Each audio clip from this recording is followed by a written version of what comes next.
Alors, là, on va passer au prochain sujet qui est des bonnes choses qui arrivent bientôt. D'accord? On va regarder une vidéo traduite par Miniver tout à l'heure, exprès pour le live de ce soir. Merci beaucoup Miniver, allez vous abonner à sa chaîne. Et qui a fait super vite et super bien. On va jeter un coup d'œil à ce qu'il nous dit David Nunes. Alors, David Nunes, c'est un homme politique, c'est un républicain qui est un représentant de la Chambre en Californie. Donc, c'est un des États les plus corrompus aux États-Unis. Donc, écoutons cet échange-là. Elle est super intéressante. On va voir juste un petit peu au début. Et après, allez voir le reste de la vidéo. Elle est sur l'article et sur la chaîne YouTube de Miniver. Prenez bien note ce qui se dit là. One of the things that I think is still out there, or not the Clinton campaign arm, but the Clinton operation as it relates to the destruction of those emails. I mean, clearly there were multiple crimes broken there. It's a two-tier justice system. It's not right, and it's why it's why the new Attorney General Barr, he's got a lot of cleanup to do over there. But I do have a lot of confidence in him. I really do. I think he's going to be able to get it done. So do you think that another investigation is going to start looking into Hillary? Pour ceux qui ne comprennent pas, il parle de Hillary Clinton et du fait que c'est quoi, c'est les charges ont été retirées sur elle ou il y a un truc comme ça et les gens pensaient qu'elle va s'en sortir. Ça date du 11 septembre. C'est un petit cadeau. Hillary Clinton, given the fact that she did exhibit gross negligence in terms of emails, classified documents, and then, of course, a lot of people say that that's really where the Russia collusion was. After all, the Clinton campaign paid for the dossier. They used Russian sources to find dirt on Donald Trump. She did sell a portion of the U.S. stockpile of uranium, and her foundation got $148 million. I mean, that's real money. She got it from a Russian company, and her husband made a speech in Moscow and got $500,000. All of this was ignored as the mainstream media tripped over themselves to say it was Donald Trump and not her. I mean, it's pretty incredible that during a campaign you had one candidate with real ties to Russia, the other having zero, and yet it's the other that gets in the headlines of collusion. Alors, allez écouter la réponse sur la chaîne de Miniver, comme ça on vous fait un petit teaser, mais est-ce que vous venez d'écouter ce que la journaliste vient de dire? Donc, ça veut dire quoi? Ça veut dire que le scandale des écoutes illégales sur Trump, elles ont deux faces, deux visages. D'accord? Le premier, c'est qu'il a été utilisé pour faire tomber Trump et qu'ils n'ont pas réussi, évidemment. Mais l'autre, c'était pour masquer une tonne d'actes de trahison de la part des démocrates, de Hillary Clinton et de Biden.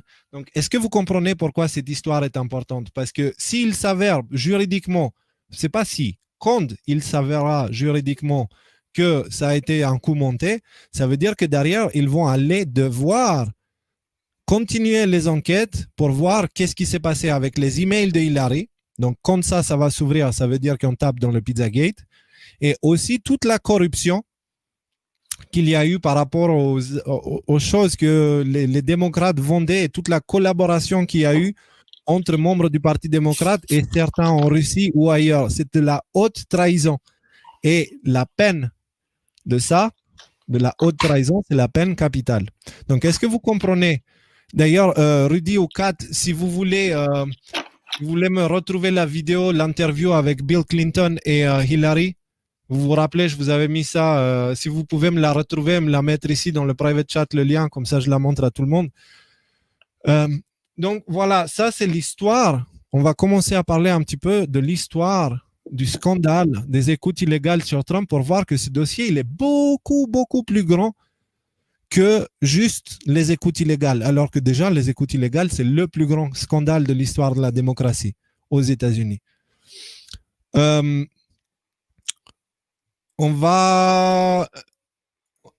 a eu ça.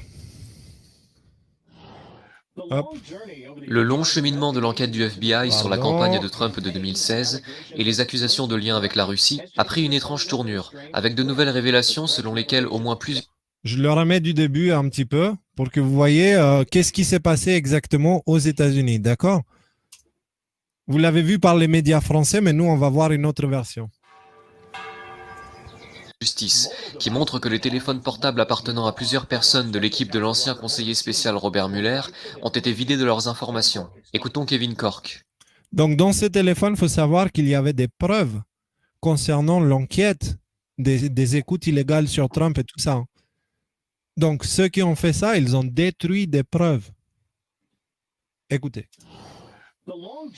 Le long cheminement de l'enquête du FBI sur la campagne de Trump de 2016 et les accusations de lien avec la Russie a pris une étrange tournure, avec de nouvelles révélations selon lesquelles au moins plusieurs dizaines de téléphones portables utilisés par l'équipe d'enquêteurs de Bob Mueller ont été vidés pendant l'enquête. L'adjoint de Mueller, Andrew Weissmann par exemple, aurait, je cite, accidentellement réinitialisé ses téléphones 2 fois, soi-disant en entrant trop souvent le mauvais code, effaçant ainsi tous les enregistrements de communication. Les dossiers du ministère de la Justice citent également des codes d'accès oubliés, des écrans endommagés, des appareils perdus, des suppressions intentionnelles et des téléphones qui ont été, je cite, involontairement réinitialisés à leur configuration d'origine, comme raisons invoquées pour ne pas avoir préservé les matériels électroniques demandés. Cela inclut le téléphone de l'avocate du FBI Lisa Page, dont les fameux messages anti-Trump envoyés à son partenaire Peter Strzok ont grandement attiré l'attention de Mueller. Les législateurs républicains exigent des réponses. Vous ne pouvez pas inspecter votre propre téléphone. Pourquoi devrions-nous vous faire confiance pour enquêter sur un crime? Je suppose qu'ils n'avaient plus de marteau et d'acide. Donc la question est de savoir s'ils ont fait obstruction à la justice. Précédemment, l'inspecteur général du ministère de la Justice a affirmé n'avoir trouvé aucune faute intentionnelle ou parti pris politique de la part des fonctionnaires du FBI, malgré de nombreuses erreurs lors de la demande de mandat de surveillance contre le conseiller de campagne de Trump, Carter Page. Cependant, une autre enquête en cours, cette fois-ci menée par le procureur général John Durham, se penche sur les origines du traitement de l'affaire par le FBI, et le président Trump laisse entendre que le rapport de Durham pourrait mener à quelque chose de très important. Je ne sais rien de ce que Durham va publier dans le rapport Durham, comme nous l'appellerons. Mais peut-être que ce sera plus qu'un rapport. Washington, Kevin Corke pour Fox. Voilà, on va s'arrêter là.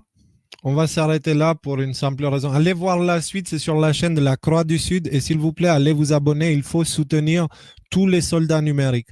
Allez vous abonner. Donc concrètement, on a vu que beaucoup de membres du Parti démocrate, accidentellement, ils ont détruit des preuves qui étaient contenues dans leur téléphone.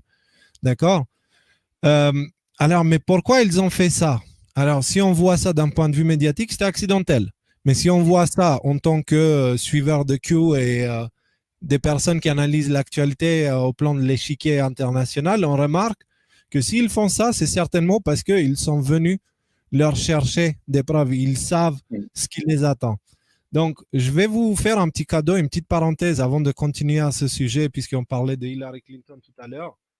On va regarder juste quelque chose pour voir à quoi ressemble la gueule de quelqu'un qui sait qu'il lui reste peu de temps à vivre. Regardez. Ça, c'est Hillary Clinton qui pète un plomb à la télé et qui parle de démocratie et de machin et de trucs. Et là, il y a Bill Clinton à côté. S'il vous plaît, regardez ce visage, mémorisez ce visage parce que tout est décrit dans ce visage.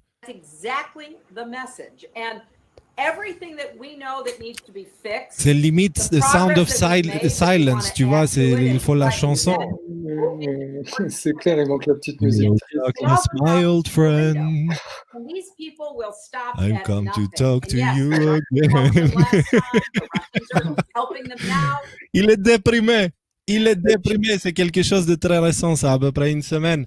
Et puis elle est en furie, quoi. On l'arrête pas. Là, t'as vu la tête qu'elle fait aussi. Mais elle c'est un démon. Si vous voulez savoir à quoi ça ressemble un démon qui se manifeste sur Terre, elle a cette gueule-là. Voilà. Et tout ce qui sort de sa bouche, c'est que du mal, que des mensonges, que de la manipulation. Voilà, ça c'est un démon. Donc ça, c'était un petit cadeau pour que vous voyez qui est en train de gagner la guerre. Parce que si c'était eux qui étaient en train de gagner la guerre, lui, il n'aurait pas cette tête-là. Lui, il serait probablement sur le Lolita Express avec Jeffrey Epstein en train de faire des choses. Donc, il y a des gens dans les commentaires qui proposent de lui envoyer des boîtes de suppositoires à Bill, histoire qu'il se sente un petit peu mieux. il faut qu'on soit créatif, qu'on invente un truc qu'on peut faire en mime. Cette histoire, c'est clair, c'est évident. Donc, voilà, un futur condamné. D'accord? Et une personne qui est terrifiée, du coup, elle réagit en sortant son venin sur les médias. Alors, pour revenir sur l'histoire des écoutes illégales et de la destruction des preuves, on va ouvrir. Alors, où est-ce que tu me l'as ouvert, ça? ici un tweet de Trump qu'il a publié le 14 septembre, donc hier, et qui dit « Poussez fort, Marsha, le département de justice doit agir. Cela devrait inclure la suppression illégale de ces emails par Crooked Hillary. Vite !»